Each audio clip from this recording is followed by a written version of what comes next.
Hey up YouTube. Right, well, I'm locked up in the shed. I'm not locked up, but you know what I mean. So today, the idea was in actual fact to do a load of gardening today because I've got a load of weeding to do.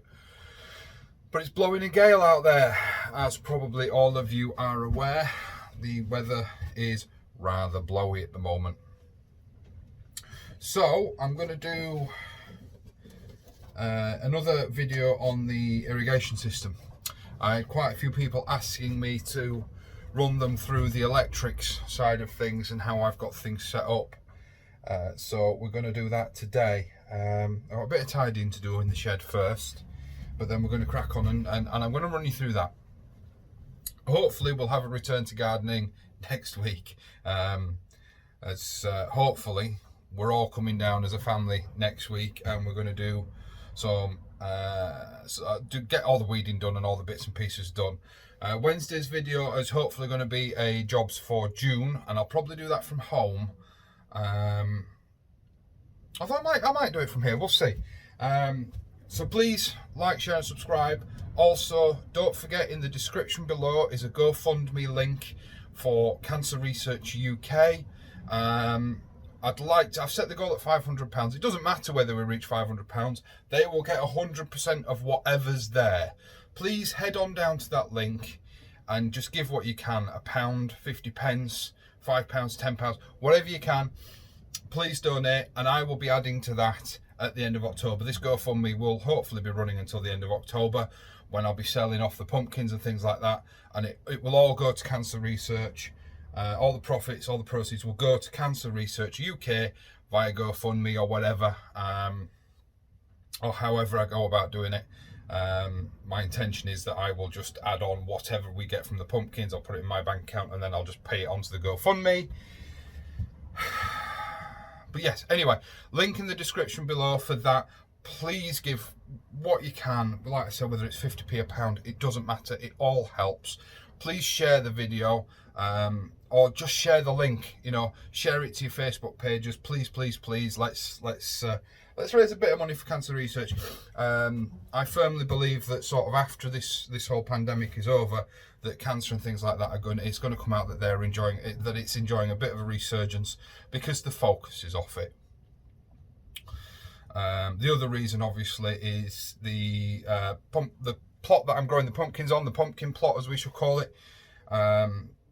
The only reason I've got that is because the gentleman that has the plot is poorly, but he doesn't want to give it up. So I said I'll put a lot of pumpkins on as ground cover, and then I thought, yeah, okay, let's give them, let's do what we can for cancer. Let's do what we can for cancer, and let's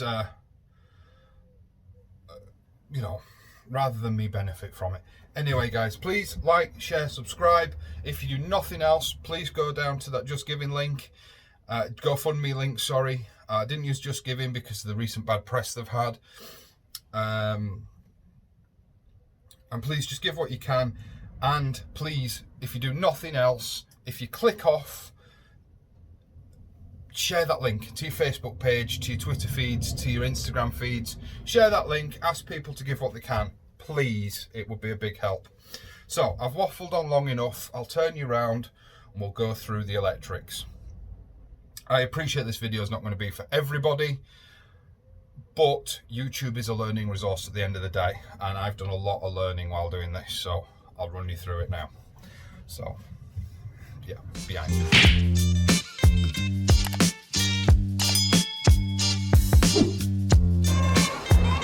Good morning, YouTube.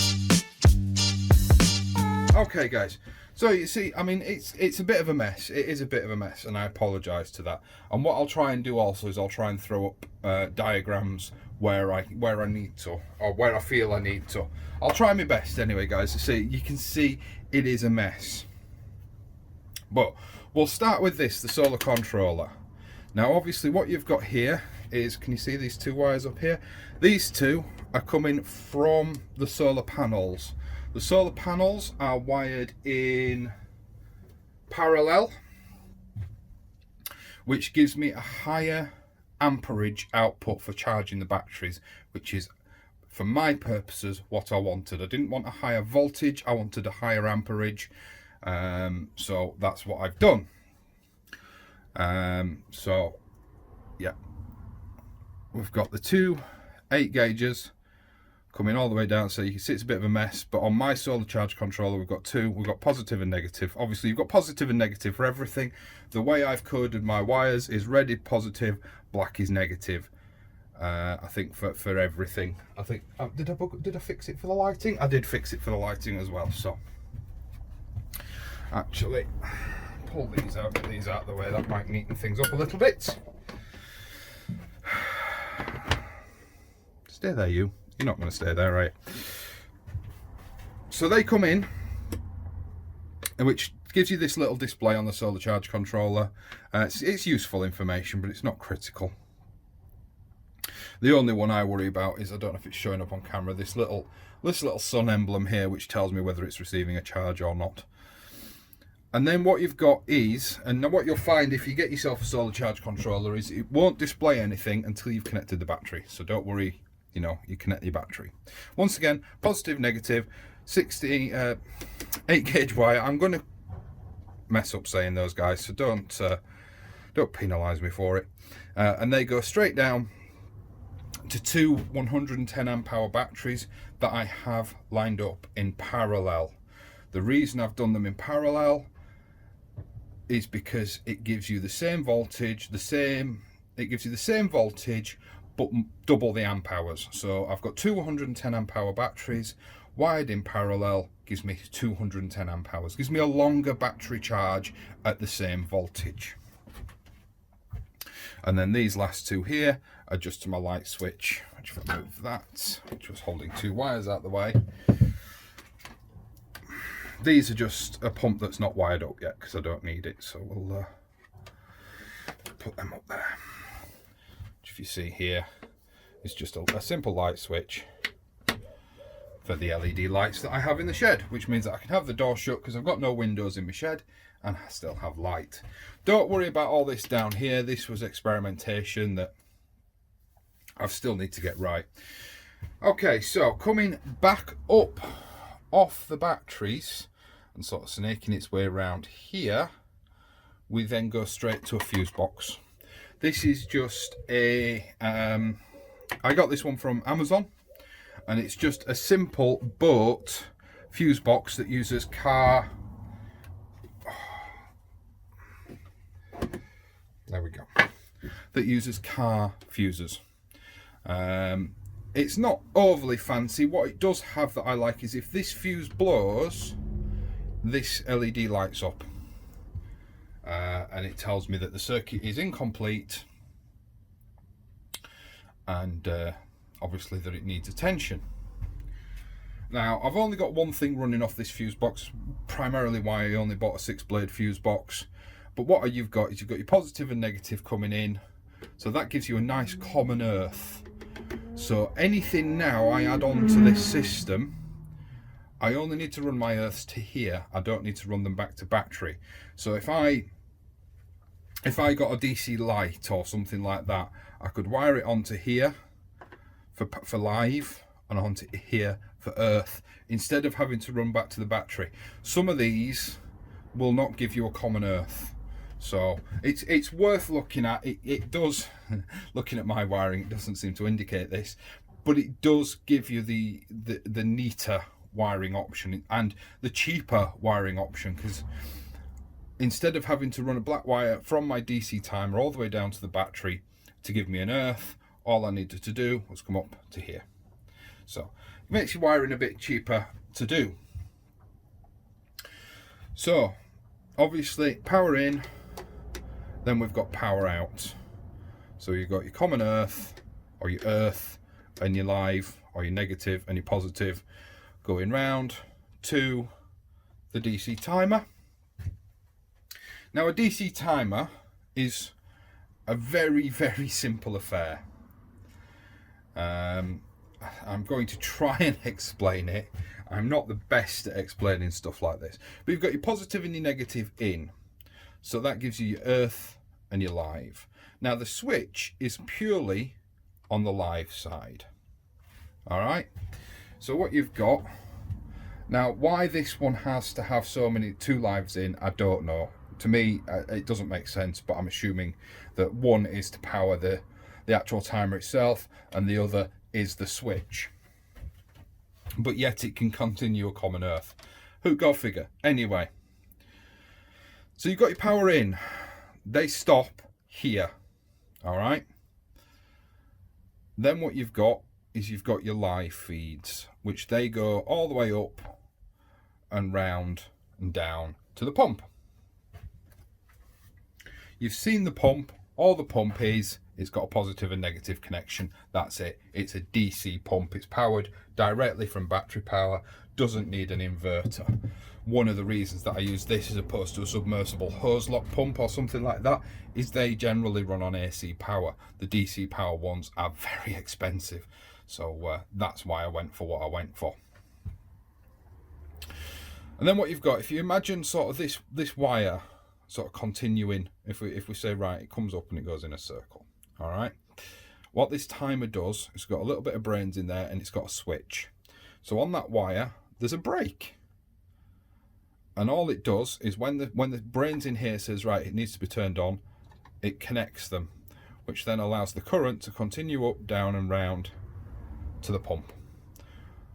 Because electricity will not flow through a broken circuit. So it doesn't matter that the earth is still connected. The electricity will not flow, so the pump does not run. So all that happens is this comes on, and if I give you a little demonstration, so if we turn it on to manual, you can hear the pump firing. I'll stop that because it gets a little annoying. But all I did there was essentially tell the machine the pump needs to run or the electricity needs to flow. It closes the switch and energizes the circuit, which runs the pump, which is all the irrigation you've already seen. And the wiring really is that simple. So you've got battery in, solar in. All this does is it controls the solar feed to charge the batteries, and that's all those 2 connections are running to. All that one is, like I said, is my light, and then coming direct from the battery is the fuse box. My pump, quick explanation on the fuses. My pump tells me it's 4 amps. You always go 1 up on your fuses. Sorry if the lights are flickering. We seem to all of a sudden be getting a lot of power. So anyway, we go fuses, that was it. So the battery is the pump is a 4 amp pump at max load. It's not running at max load, that's why it starts and stops. And all that is that's a 5 amp fuse. Always go 1 above your source. So 1 above your draw, sorry. So in this case, like I said, the pump is 4 amps. You've got a 5 amp fuse. All I've done is I've just put those in just for housekeeping, just so that I've got those fuses somewhere safe and to hand. Obviously there's no wiring going to them, you know, and touch them, it's perfectly safe. And then it's just a cover. So that's it, guys. That is it. I'll flip you back round. So all those people that have been concerned that all this electric stuff is hard to do, it really isn't. I mean, yes, it's a little bit more up my alley with me being a mechanic, and I recently just qualified as on my level 3, which means I'm an auto electrician to an extent as well. I don't have the life experience, but I hope to get that. And that's it. All I will do, all I'm going to mention above that is it's worth getting one of these, a terminal assortment. It makes life so much easier, especially if you don't want to solder. I mean, there are a lot of things I've soldered, but I could have done them with terminals. Get yourself, these are part of my toolkit anyway, but get yourself some decent wire strippers. They make life so much easier. These ones aren't working properly for some reason. Oh, that's why. There we go. Get yourself some decent wire strippers. They make life easier, especially when dealing with these thicker gauges of wire. And this is a crimper for these. Now these, if you're going to use them singularly, you can get them quite cheap. This is a nice ratcheting one. But same with the wire strippers, you can get them a lot cheaper. But they're part of my tool, my work toolkit anyway. So that's why I've got some nice ones. But you can get them for around about £5 or £6. And once you start installing this solar panel kit, guys, I do pretty much think that 99% of you will then want to expand upon it. I've got my batteries, I've got an inverter which converts it to an AC current, which means that I've got standard domestic plugs in here as well. So, things like my battery charger for my drills, I can run down here. The laptop, when I do live streams, I can run down here. I can charge my phones, I can charge, anything that runs off an AC socket. I could run a fridge if I wanted, which is something I do plan on adding. But like I say, I do recommend investing in some decent tools, a good set of terminal clips. If you've got a soldering iron or a heat gun, I recommend shrink wrap, getting some shrink hose to cover and isolate all your terminals. Just makes things a little neater, a little safer. Failing that, get yourself some electrical tape, which is just this stuff. You can't really, I've pretty much run out. Just black electrical tape. It's just vinyl, but that'll insulate. If you wrap on any exposed wire or your terminal connections, if you wrap, which I haven't done, but if you wrap all them in electrical wire, it just makes things a little bit safer. Especially if you're like me and you've got your kids about. That's why all mine's up high. It's all 6 foot up in the air. You can't get to it. I've my batteries and things are all hidden away in a cupboard, in a locked cupboard. So just do bear safety in mind. The other thing is, in my case, the black wires, the negative. Remember this little thing. Your negative is always first off and always last on. So you can put your positives, when you're wiring things up, when you're wiring things in, put your positive wires on first and your negative wires on last. It's just the safest way to operate. And if you're wiring things, like if I was to strip the wires off all that solar controller, the last wire I would put on would be the battery negative, because without that the solar controller doesn't operate. So that will then invigorate all the circuits. It'd be the last thing I would put on. And also, just because of my sort of mechanic background, I would also have the lights turned on before I connect it, and it stops. These lights then absorb any surges of electricity, rather than, these lights, £5–10, the pump £50. You don't want to surge your pump if you can avoid it. It shouldn't be a massive issue, but they're good habits to have. Negative is always first off, last on. Get that rhyme stuck in your head. Whenever you're working with DC power, I'm not going to comment on AC power because I don't know enough about it. Your negative is always first off, last on. That'll keep you nice and safe, guys. So I hope you found this video informative. I know it's not going to be for everybody. Like, I got some comments on the piping video. A lot of people found it very boring. It is one of those things that you're only going to enjoy if it's something you want to know. I do apologise. But this channel has always been multi-interest.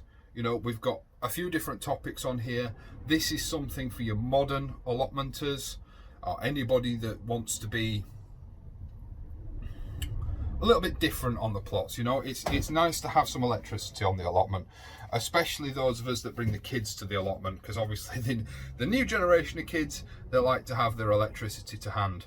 Mine too aren't too bad, but especially sort of in the colder times when they can't play about outside and they just want to huddle up in the shed with a warm cup of cocoa or something like that. Doesn't hurt to have a bit of power, to have a radio, to have a laptop with some programs you can put on it, because sometimes, unfortunately, in the less desirable times of year, we do have to bring us kids, and obviously we can't get as much done if they're sat in the background going, we're bored, we're cold, we're hungry, we're thirsty. So, you know, anything you can do to distract from that is great. So once again, guys, don't forget, if you've made it to the end of the video, thank you. Don't forget about the GoFundMe for not Macmillan, for Cancer Research UK, down in the description. Give what you can. If you can't give anything now, I implore you, please at least share that link for that GoFundMe, and ask friends, family, anybody if they can just give 50p. So that's all from me today, guys. Back hopefully to gardening as of Sunday. So as of next Sunday, hopefully we'll be back on the plot or back in the garden with some more. It's just going to be vlogging now, guys. It really is. You know, the how-tos are kind of done for the meantime. You know, you guys should know how to be planting seeds and things like that. So I'm going to do sort of videos on what you can do, but I'm not going to be doing videos on how to do it, because we're past that now. We're past that point in the season where you know, how to do this, how to do that is relevant. Now it's just vlogs and things like that. Pretty much. There will still be how-tos. I'm hoping that we'll be building a chicken run and a new polytunnel, so there will still be some how-tos, but you know, how to plant a seed and things like that. If you've made it to this point in the season and you've got plants in the ground, you know how to plant a seed. So, you know, I'm not going to insult your intelligence. So for now, guys, it's been lovely talking to you, and I'll see you later.